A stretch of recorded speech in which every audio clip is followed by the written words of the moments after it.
Turn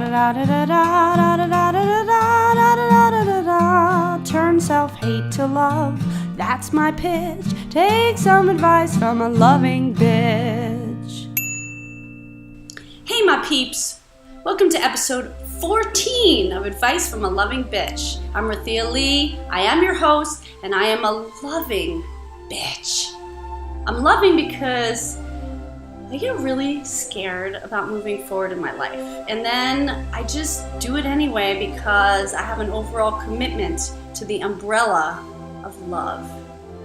And then I'm a bitch because when I get passionate about something, I kind of just shove it in your face because that's bitch power. Hey, guess what? This is my Q&A episode. Questions from my viewers. I have viewers. And I'm going to answer them. They wrote in and I don't know what I'm going to say, so that's the whole fun of it. And my long-term collaborator, Rose, is going to paint my body. Because I really think the juxtaposition of art forms is what's needed right now. I think that's obvious.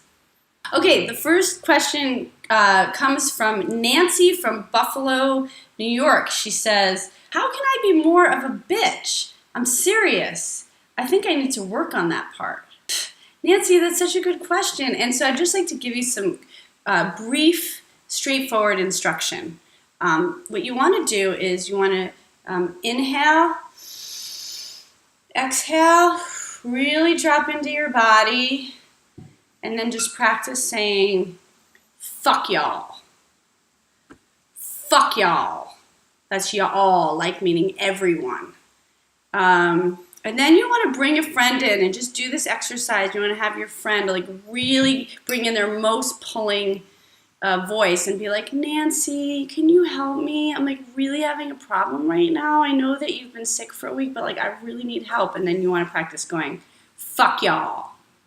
And then your friend will say, but Nancy, I feel like I'm going to throw up. Could you just like hold my hair back? And then you'd say, fuck y'all. And then one last time, have your friend say something like, I just need to like vomit my life story on you for just like an hour and a half. Would you mind, Nancy? And then you'd say, which part of fuck y'all did you not understand? And you see, because you can't really say yes until you really know how to say no.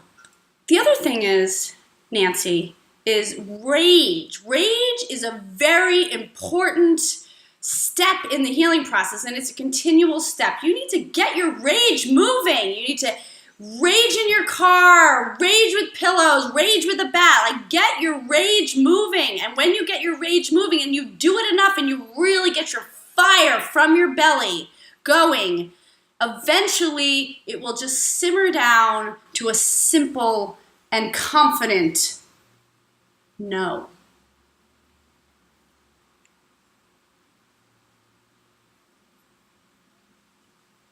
No. So the next question is from Dana from East Hampton, Massachusetts. She asks, how is managing our self-hating voice and loving our inner child related to contemporary activism and social justice work? I guess what I first want to say is that everyone has hurts. Everyone has gotten hurt. Everyone has hurts from their childhood. I don't care who you are. If you're human, you have wounds. And then we have systematic oppression that people are dealing with from all angles in our society. And so I think the essential question in terms of healing is, are you unconsciously replaying your hurts, or are you stopping, turning inward, and facing your hurts so that you can interrupt the patterns that happen to you? If we don't interrupt them consciously, we replay them. I think that's a lot of what oppression is about. It's the replaying of hurts. The next question comes from John from Richmond, Virginia. He asks, so is it simply a choice to love the self, to practice and work at it? and make that my morning sit? Well, John, yes. Okay, so Chelsea from Belfast, Maine asks, I find one of the hardest times to respond lovingly and skillfully to my self-hating voice is late at night. Any ideas for the late night blues? Well, Chelsea, you only need to be loving to yourself for about 5 hours a day, and the rest of the time you could just torture the shit out of yourself.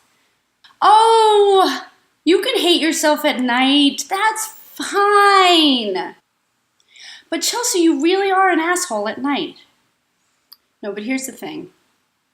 Self-love is a muscle. It's a muscle like anything else. It has to be exercised. You have to strengthen it day by day by doing all the things I've been pointing out in my episodes. It's a practice. It's a lifestyle. And the stronger you get, the more practice you do at being able to witness your self-hating voice and being like, there it is. And you're like, ugh, you poor thing. You're at it again. The more you can witness the whole thing, then your muscle will get stronger and it'll sustain through the evening hours. Okay, last question. This one is from Jessica from Shutesbury, Massachusetts. She says, Rythea, I've been so healed by seeing you in your humanness. I have watched your show with a group of teens that I work with, and I have seen them marvel at and adore your willingness to be wacky, silly, sad, angry, messy, ugly, beautiful, etc. You've treated us all as your close friends in a way. You've allowed us, your viewers, to see you in all of your perfect and imperfect ways. Were you scared of what we would say or think? And if you were scared, how did you get through the fear? Well, thank you for the feedback, Jessica. It's really helpful. I just want to say to everyone that all the emails I get keep me going. They really touch my heart. So thank you.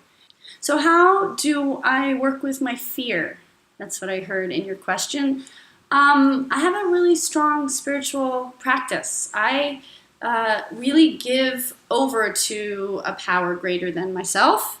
I really pray to be an instrument for love and to help people, and I just have to let go of control and let go of my protections and do shit anyway. I just have to do it anyway and have faith. It's a lot about faith. And then lastly, I have a lot of support. I'm a therapist. I'm a peer counselor. I counsel with my close friends, and I self-reflect. I have all these things I do. I do EFT. I love to do emotional freedom technique. I dance. I sing. I paint. I write. I use every possible tool that I know of to open to love. All right, your assignment is, I want you to make a list of 10 things you want to do but are too scared to do. 10 things. And then I want you to pick one of them, circle it, and do it. Do it. It could be something really small. It doesn't have to be like a huge thing like move to Hawaii. It could be something like paint your face. Or what's something else someone might be scared to do, Rose?